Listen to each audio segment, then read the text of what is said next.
जबर के जरिए ना भुट्टो खत्म हुआ, ना नवाज शरीफ, ना ही इमरान खान खत्म होगा। सियासी मैदान में ही शिकस्त असल शिकस्त होती है। तहरीक अदम इत्तेमाद के बाद इमरान खान को नई जिंदगी मिली, मगर सियासी खुदकुश हमलों ने इन्हें आज इस मकाम पर पहुंचा दिया है जहां वो एक आराम से जीती हुई बाजी हारते नजर आ रहे हैं। सीनियर सहाफ़ी और तज्ज़ियाकार मजहर अब्बास ने जियो न्यूज़ में शाये होने वाले अपने बलाग बानुअन इमरान की सियासी तन्हाई में अहम तफसीलात शेयर कर दी।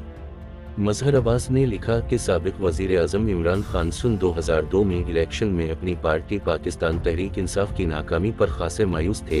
इनको सिर्फ अपने आबाई हल्के मियांवाली से कामयाबी मिली थी। हालांकि इस इलेक्शन में न बेनज़ीर भुट्टो थी न ही नवाज शरीफ। इमरान खान अपने सबसे बाइतिमाद दौसत उमर फारूक गुलडी के साथ अपने रूहानी उस्ताद मियां बशीर के पास इनकी खैरियत मालूम करने गए। बातों बातों में इन्होंने पूछा, हमारी पार्टी कब जीतेगी? बकौल इमरान, इन्होंने आंखें बंद कर लीं और 5 मिनट बाद मेरी तरफ देखा और कहा, जब तुम जिम्मेदारी लेने के काबिल हो जाओगे। आज इस वाकया को 20 साल से ज़ायद अरसा गुजर चुका है और अगर आज मियां बशीर जिंदा होते तो शायद खान साहिब इनसे मिलने जरूर जाते।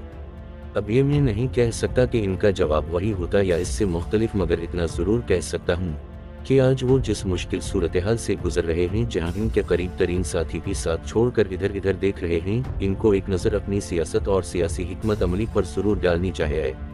इस वक्त जो उनके साथ खड़ा है वही दरअसल इनका नज़रियाती साथी है, बाकी सब बरसाती मेंढक हैं। एक नज़र इन्हें अपने सियासी हरीफों के करियर पर भी डालनी चाहिए, क्योंकि ये वक्त इन पर भी आ चुका है, उसी तरह इनके साथी भी इनका साथ छोड़ गए थे। मजहर अब्बास ने मजीद लिखा कि बेनज़ीर भुट्टो ने बहुत बुरा वक्त देखा। बेनज़ीर को कभी खुलकर सियासत करने का मौका न मिल सका और आखिर में इन्हें भी रास्ते से हटा दिया गया। दोनों नो पैटी के लिए सबसे मुश्किल मरहला भुट्टो साहिब की फांसी के बाद वो था जब इसके 1 साल बाद बड़े सियासी इत्तेहाद MRD की तश्कील हुई, जिसमें ऐसे रहनुमा भी शामिल थे जिन्होंने भुट्टो की मुखालफत की थी, बल्कि कहीं ना कहीं दरपर्दा फांसी के हामी भी थे। मगर इन्हें सख्त दिल के साथ 70 क्लिफ्टन आने की दावत दी और फिर पाकिस्तान की सियासी तारीख का सियासी इत्तेहाद बना। तमाम तर नज़रियाती इख्तिलाफात के बावजूद और 1983 में एक मुनफरिद तहरीक चली जिसमें 800 के करीब लोग मारे गए। मजहर अब्बास के मुताबिक खान साहिब को एक नज़र अपने सबसे बड़े सियासी हरीफ नवाज शरीफ के सियासी उतार चढ़ाव पर भी डालनी चाहिए। अगर वो पंजाब के इनके बकौल सबसे बड़े डाकू को पूरी पार्टी की सदारत दे सकते हैं तो मियां साहिब से इख्तिलाफात के बावजूद बातचीत तो हो सकती थी, अगर वो कुछ साबिक जर्नलों के बजाय चंद सियासी ज़हनों से मशवरा करते। एक बार वो मीसाक जमहूरियत की दस्तावेज पढ़ें, ज़रूर इस पर अमल हुआ या नहीं इसको अभी रहने दें। वो इन सवालात का जवाब है जो मियां साहिब और बेनज़ीर साहिबा ने बरसों बाद ये इतराफ़ किया कि वो कुछ गैर सियासी लोगों के साथ एक दूसरे के खिलाफ इस्तेमाल हुए। मियां साहिब भी 1980 तक सियासत से नाबलद थे। इत्तेफाक खाना, फोनडरी और जिम में क्रिकेट खेलने के अलावा दूसरे मशागिल नहीं थे। इन्होंने भी जनरल जिलानी के अलावा जनरल हमीद गिल की सियासी नर्सरी से तरबियत हासिल की। मियां साहिब ने भी आगे जाकर ताकतवर हलकों को चैलेंज किया, कहीं कामयाब हुए कहीं नाकाम।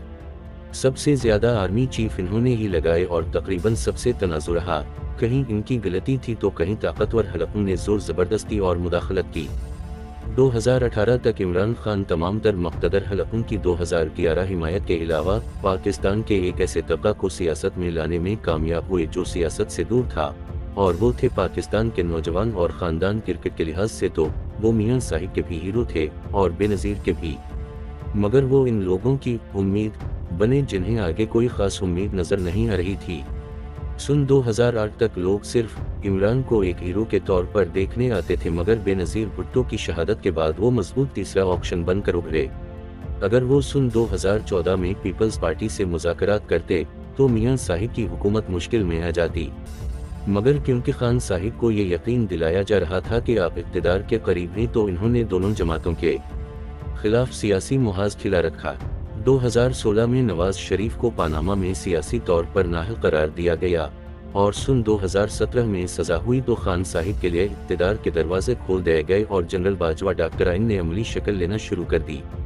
इसमें कोई शक नहीं कि इनका अपना भी बड़ा वोट बैंक बना, मगर वो शायद इक़्तिदार में न आते अगर कराची और बलूचिस्तान में गैर सियासी खेल ना खेला जाता। इनकी टोकरी में जो फ्रूट डाले गए और जो लोग पार्टी में लाए गए, आखिर इन्होंने ही अपना खेल पहले अप्रैल 2022 में खेला और बाकियों ने इसके बाद। مظہر عباس نے لکھا کہ خان صاحب نے ماضی کے حکمرانوں کی طرح ضرورت سے زیادہ غیر سیاسی لوگوں کے مشوروں پر کام کیا، نتیجہ کے طور پر وہ عوام سے کٹ گئے اور ان کی پالیسیاں انہیں غیر مقبول بناتی چلی گئیں۔ انہیں عدم اعتماد کے بعد ایک نئی زندگی ملی، مگر جلد بازی کے فیصلوں، مسلح قومی اسمبلی سے استعفی، پنجاب کے پی اسمبلیوں کا خاتمہ، تحریک چلانے کی ناقص حکمت عملی، دھرنوں سے گرفتاری تک اور پھر 9 مئی کے سیاسی خودکش حملوں نے انہیں آج اس مقام پر پہنچا دیا ہے جہاں وہ ایک آرام سے جیتی ہوئی بازی ہارتے نظر آ رہے ہیں۔ مقبولیت موجود ہے، قبولیت نظر نہیں آ رہی۔ بہتر حکمت عملی انہیں سیاست میں واپس لا سکتی ہے، کیونکہ جو غلطی انہوں نے کی وہی غلطیاں مسلم لیگ، نون اور پیپلز پارٹی کر رہی ہے، غیر سیاسی قوتوں کو اپنی سپیس دے کر۔